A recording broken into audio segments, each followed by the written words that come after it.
Madame Bergia, s'il vous plaît. Oui, à mon tour, je voudrais vous remercier pour cette étude. Je me demandais si vous aviez fait une étude uniquement juridique ou si vous aviez été sur place et pu voir un certain nombre de constats.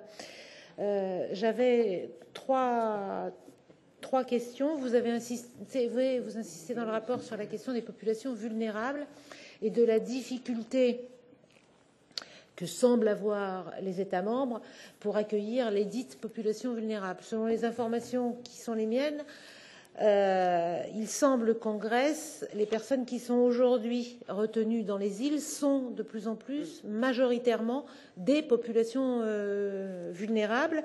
Donc, est-ce que vous partagez ce constat? Et si oui, comment agir pour qu'elles puissent avoir droit à une protection? J'ai envie de dire, vu le parcours qui ont été le leur, il semble normal que les populations concernées soient en souffrance, y compris psychologique, ce qui les met dans le cadre des populations vulnérables. Et il semble qu'un accord soit en cours de préparation pour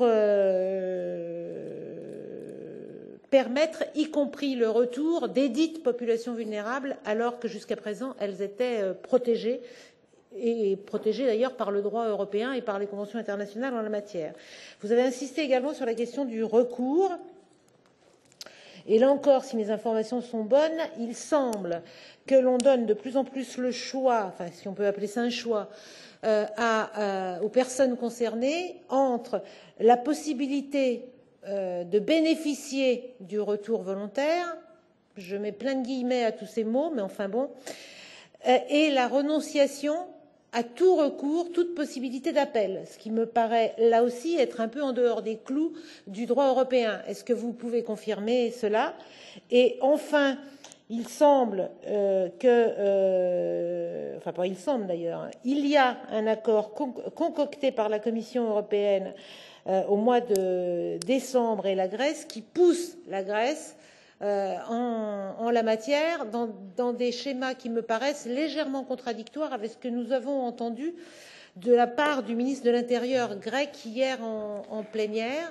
Donc là aussi, est-ce que vous avez entendu parler de ce plan d'action? Et si oui, quel impact a-t-il selon vous sur les droits des intéressés?